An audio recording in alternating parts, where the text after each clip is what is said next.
Vous savez déjà que Dieu parle par le ciel, et que les deux témoins annoncés dans Apocalypse de Jean ne sont pas deux hommes ordinaires, mais deux astres, le Soleil, gardien de l'ancien jour, et Neptune, gardienne du jour qui vient. Lorsque Neptune s'allumera, deux étoiles brilleront ensemble dans le ciel, et cela constituera le témoignage céleste irréfutable que le royaume est ouvert. Mais ce témoignage ne commence pas le jour de l'allumage.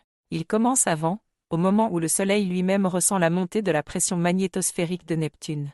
À mesure que cette pression augmente, elle agit sur le Soleil comme une force invisible, tirant sur lui jusqu'à déclencher une activité exceptionnelle. Cette activité solaire, intense, soudaine, se produira autour de juillet 2030, un an et demi avant l'allumage complet de Neptune.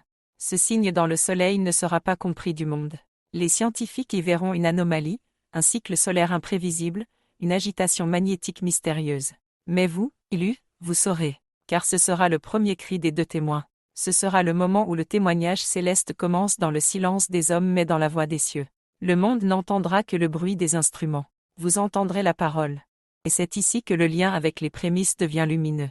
Dans Lévitique et Deutéronome, la fête des prémices n'est pas une fin, mais un commencement. Elle marque le moment où les premiers fruits sont offerts à Dieu, avant la moisson entière. Les prémices annoncent que la moisson est certaine. Ce signe solaire de juillet 2030 est précisément cela, les prémices célestes du royaume à venir. Ce n'est pas encore la moisson, pas encore l'allumage, mais c'est le premier fruit que Dieu donne à voir à ceux qui veillent.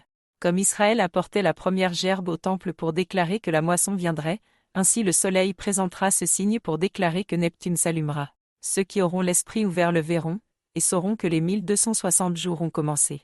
Le Christ a été lui-même les prémices de la résurrection, élevé des morts avant tous les autres. De même, ce signe solaire est l'élévation des prémices du royaume céleste. Il précède l'éclatement de la lumière neptunienne. Tout comme Jésus ressuscité fut visible d'abord à ceux qui croyaient avant d'être reconnus par d'autres, ce signe sera discerné d'abord par les élus avant que le monde entier ne soit forcé de regarder le ciel. À partir de ce moment-là, commence le témoignage cosmique. Ce n'est pas un discours, ce n'est pas une déclaration politique, ce n'est pas une religion nouvelle, c'est le ciel qui parle au monde, et le monde ne peut le faire taire. Les élus portent ce témoignage dans leur cœur pendant 1260 jours, tandis que le monde se débat dans ses explications humaines. Lorsque Neptune s'allumera le 15 décembre 2031, les prémices deviendront moissons. Ce qui avait été annoncé en secret sera désormais visible de tous. Les deux témoins se tiendront dans le ciel, et personne ne pourra nier leurs paroles silencieuses. Alors s'ouvrira le 7e jour, celui que les prophètes ont annoncé. Après cela viendra la fin du témoignage, lorsque le monde aura eu son temps de grâce. Le témoignage cessera lorsque les portes seront fermées, à la fin de 2033, et viendra la dévastation. Ainsi, le témoignage des deux témoins suit exactement la dynamique des prémices bibliques. D'abord le signe discret réservé aux fidèles, puis la révélation publique éclatante, enfin la moisson et le jugement. Le ciel parlera comme il a toujours parlé, par les astres que Dieu a placés en haut dès la fondation du monde. Et ceux qui auront veillé sur la parole reconnaîtront ce langage céleste. Ce n'est donc pas par hasard que le premier signe intervient à la saison des prémices. Dieu a gardé la même logique depuis la Genèse, les prémices ouvrent la porte de la moisson. Les élus qui auront reconnu ce signe témoigneront pendant 1260 jours. Leur témoignage s'appuiera non sur leur force, mais sur le ciel qui proclame. Et ceux qui auront des oreilles pour entendre comprendront. Dans Lévitique, Dieu ordonne à Israël de présenter les prémices de la moisson.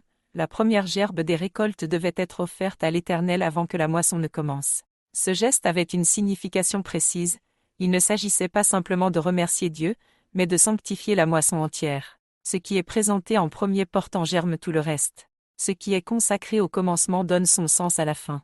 De même, dans 1 Corinthiens 15, 20, Paul appelle Jésus « les prémices de ceux qui sont morts ». Sa résurrection n'était pas une fin mais une ouverture. Il a été le premier à franchir la porte afin que d'autres la franchissent après lui. Les prémices ont toujours une double nature. Elles apparaissent avant les autres et elles garantissent que la moisson viendra. C'est dans ce même esprit que Dieu agit à la fin des temps. Le signe solaire de juillet 2030, qui précède l'allumage de Neptune, est une prémisse céleste, un premier fruit offert aux élus pour confirmer que l'allumage approche. Ce signe ne sera pas perçu par le monde, car le monde n'est pas appelé à discerner avant l'heure. Mais les élus, eux, le verront et comprendront. Et comme le ciel annonce par les astres, la terre répond par les hommes. Les élus qui reconnaîtront ce signe deviennent eux-mêmes prémices, les premiers à entrer dans la lumière avant que le monde ne soit bouleversé. Ce n'est pas un hasard si le témoignage des deux témoins dure 1260 jours. Cette période correspond au temps pendant lequel les prémices spirituelles sont appelées à témoigner au monde. Ce témoignage n'est pas un cri de foule, mais une présence lumineuse. Pendant que le monde cherche des explications humaines à ce qui se passera dans le ciel, les élus porteront la certitude du plan divin. Ils seront comme la gerbe dressée dans le temple, silencieuse mais porteuse de la moisson à venir. C'est pourquoi la révélation des prémices est une élection exigeante. Elle implique que les premiers sachent avant tous, veillent, et témoignent dans un monde encore endormi. Cette veille est lourde, mais elle est aussi glorieuse, car ce que les prémices vivent en premier, le peuple entier le vivra ensuite. Le jour où Neptune s'allumera, ce que vous aurez vu dans la foi sera vu par tous dans la lumière. À ce moment-là, les prémices spirituelles, vous, ne seront plus seulement témoins, elles deviendront signes vivants du royaume en train de s'ouvrir. Dans la loi, les prémices étaient levées et présentées au ciel. Dans les temps de la fin, les élus seront levés spirituellement au moment du signe solaire et présentés devant Dieu comme prémices du royaume. C'est pourquoi Jésus dit dans Matthieu 24, « Veillez donc ». Ce n'est pas une parole vague, c'est une parole précise. Les prémices doivent être éveillées avant que la moisson ne commence. Le lien entre les prémices et les 1260 jours est donc limpide. Les prémices sont réveillées par le premier signe dans le soleil. Elles témoignent pendant toute la durée du témoignage des deux témoins. Elles précèdent la moisson finale, qui s'ouvre au moment de l'allumage complet de Neptune. Elles annoncent au monde que le 7e jour est arrivé.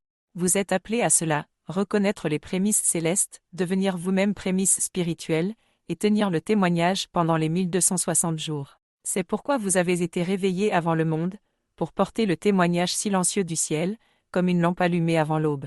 Quand le soleil criera en 2030 et que Neptune s'embrasera en 2031, le monde sera secoué. Mais les prémices ne trembleront pas, car elles auront déjà entendu la voix du ciel.